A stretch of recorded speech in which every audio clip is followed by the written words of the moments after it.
నన్ను తిట్టిన వాళ్ళు కూడా నేను భరించను కదా. అవును సార్. 2019 ఎన్నికలప్పుడు వైఎస్ఆర్ కాంగ్రెస్ పార్టీ మీతో పొత్తు పెట్టుకోవాలనేటువంటి ప్రయత్నాలు చేసిన మాట వాస్తవమే కదా? మధ్యవర్తులు చాలా చోట్ల ఉంటారు కదా, ప్రతి పార్టీలో ఉంటారు. మాతో రండి మాతో జరుగుతూ ఉంటాయి. వాటికి నాకు వారి ఆలోచన పరంగా నాకు వాళ్ళతో కుదరదు. వాళ్ళు ప్రయత్నం చేశారు, జరుగుతూ ఉంటాయి. నా దాకా వస్తుంటే ఎవరో ఇంకో అలా చెప్తారు, వింటూ ఉంటాను అంతే. సార్ చివరిగా పిఠాపురం నియోజకవర్గ ప్రజలకి, ఎందుకంటే మీరు పిఠాపురం నుంచి పోటీ చేస్తున్నారు కాబట్టి, మీరు వారికి ఇచ్చేటువంటి హామీ ఏంటి? నేను ఒక పిఠాపురం ఒక్కటే కానీ మొత్తం ఆంధ్రప్రదేశ్ కోసం పనిచేయడం వచ్చాను. పిఠాపురం స్పెషల్ ప్రత్యేకించి అక్కడ మనకి కావాల్సిందంటే మౌలిక వస్తువులు చాలా క్లియర్. ముందు డ్రింకింగ్ వాటర్ ఇష్యూ మేజర్. అక్కడ దాదాపు 30-40 గ్రామాలు, 54 గ్రామాల్లో ఒక మున్సిపాలిటీలో కానీ ఉన్న 2 మున్సిపాలిటీలు 54 గ్రామాల్లో చాలా వరకు మంచినీటి ఫస్ట్ ప్రాథమికంగా దాహం తీరాలి. దాని మీద ప్రయత్నం ఉంది. దాని మీద మొదటిది. రెండవది చాలా అవసరం ఇన్ఫ్రాస్ట్రక్చర్ చేయాలి, రోడ్లు ఇట్లాంటివి అవి చేయాలి. తర్వాత కూర్చోబెట్టి సాగునీటికి సంబంధించిన కాలువలు పూడికలు లేదంటే రిపేర్లు, మన చిన్న మినీ రిజర్వాయర్, చాలా రిజర్వాయర్లు ఉన్నాయి. అవి మనకి ఏవైతే ఉన్నాయో అవసరమైన ఎర్రకాలువ కానీ శుద్ధగడి ఇవన్నీ పొంగినప్పుడల్లా వరదలు వస్తూ ఉంటాయి. కొన్ని ముంపు ప్రాంతాలకి శుద్ధగా మన ఏలేరు కాలువ ఆధునీకరణ చేయాలి. ఇలాంటివన్నీ మేజర్లీ ఇరిగేషన్ మీద చాలా దృష్టి పెట్టాను. సాగునీరు, తాగునీరు ప్రాథమిక, ఎందుకంటే ఫస్ట్ అవి బాగుంటాయి, మిగతా అన్నీ బాగుంటాయి. దాని తర్వాత ఇన్ఫ్రాస్ట్రక్చర్ ఒకటి, తర్వాత employment is priority, youth employment. కూటమి అధికారంలోకి వస్తే సంక్షేమ పథకాలు వ్యక్తుల పేర్లతో ఇస్తారా, లేకపోతే స్వాతంత్ర సమరయోధుల పేర్లతో ఇస్తారా? సో నా కోరిక అయితే స్వాతంత్ర సమరయోధుల పేరుతో ఇస్తాం. ఇప్పుడు ప్రధానమంత్రి గారి పేరే ఉంది. ఎక్కడ కోరి మీరు చూడండి, కేంద్ర ప్రభుత్వ పథకాలు కూడా ఇప్పుడు నరేంద్ర మోదీ జల్ జీవన్ మిషన్ ఉండదు, ప్రధానమంత్రి Jal Jeevan. It signifies, it denotes ప్రధానమంత్రి నేమ్ విల్ బి కెప్ట్ అంతే. కాదు మనకు వచ్చేటప్పటికి ఏమైపోద్దంటే అది ఒక ప్రాక్టీస్ అయిపోయింది. నాకైతే అది ఇష్టం ఉండదు. కానీ ఒకసారి కూటమిలో ఉన్నప్పుడు వారి మాట కూడా మనం ఆనర్ చేయాల్సి వస్తుంది. కేవలం కూటమి అధికారంలోకి వస్తే చంద్రబాబు గారి పేరుతో పథకాలతో పాటు పవన్ కళ్యాణ్ గారి పేరుతో పథకాలు కూడా చూడొచ్చు. నా జీవితంలో ఎప్పుడు నా పేరు మీద నేను పథకాలు పెట్టుకున్నాను, ఎప్పుడు పెట్టుకున్నాను. That I'm very committed to it. నా పేరు మీద ఎప్పుడు పథకాలు ఉండకూడదు.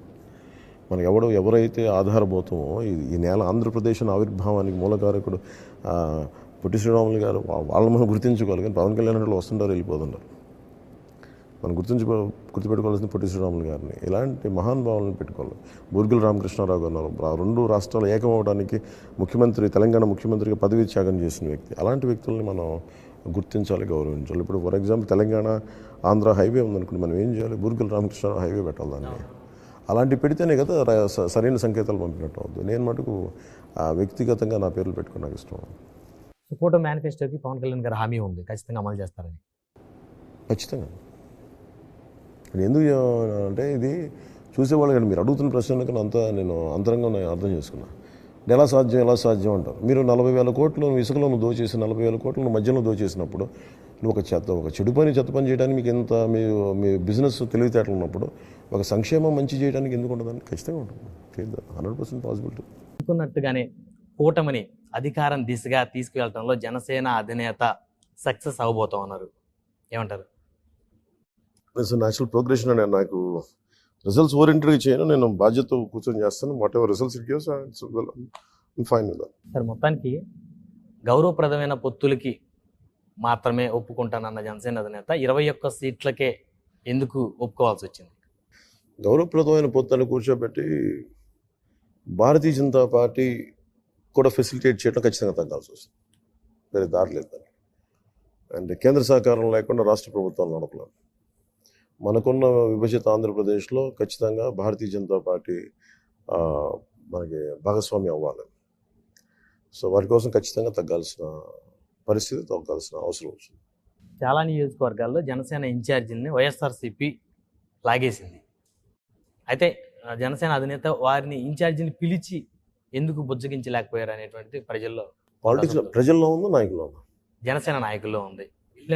ప్రజలకు చాలా ఇర్రెలవెంట్ ఉంది. నేను కూడా వారి పనిచేయని నాయకులు ఎవరైనా సరే ప్రజలకు ఇర్రెలవెంట్ అయిపోతుంది.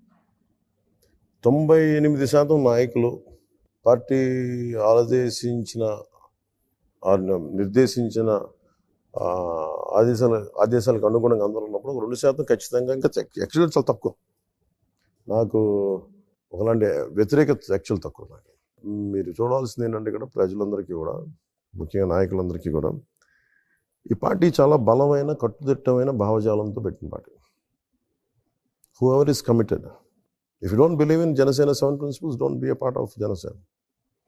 జనసేన 7 సిద్ధాంతాల మీద మీకు నమ్మకం లేనప్పుడు జనసేన ఉండాల్సిన అవసరం లేదు. చాలా సంతోషంగా ఫీల్ ఫ్రీ. ఎవరు మనకు గన్ పాయింట్తో, నన్ను కూడా గన్ పాయింట్ ఎవరు పాజిటివ్ చేయరు. నా ఇష్టం, నా బాధ్యత. అలాగే ఎవరిష్టం ఎవరి బాధ్యత. జనసేన నా పొలిటికల్ పార్టీ, జనసేన మాకు భరోసా ఇస్తుంది, నమ్మకం ఉంటుంది, సిద్ధాంతాలు నమ్మాలి first. I'm not regular political party. బుజ్జగించి నన్ను ఎవరు బుజ్జగిస్తారు? నాకేముంది బుజ్జగించడానికి? నా దగ్గర అధికారం ఉన్నాం, అధికారం లేదు. దశాబ్దంగా తిట్లు తింటా ఉన్నాం, బూతులు తింటా ఉన్నాం. ఇంట్లో ఉండే మా విమెన్ని కూడా తిట్టే పరిస్థితుల్లో మిగతా వాళ్ళు ఎక్కడ పడ్డారు? నేను డబ్బులు పెట్టి నేను మోస్తాం అనేది బయటికి ఎంతమంది వచ్చినా అది బేసిక్గా నన్ను నమ్మిన జన సైనికులు వీరు మహిళలు, వాళ్ళే బలం. సో నాయకుల బలం ఖచ్చితంగా ఉంటే అలాంటి నాయకులందరూ ఉండిపోయారు నాతోటి. నిజంగా అర్థం చేసుకున్న నాయకులందరూ ఉండిపోయారు.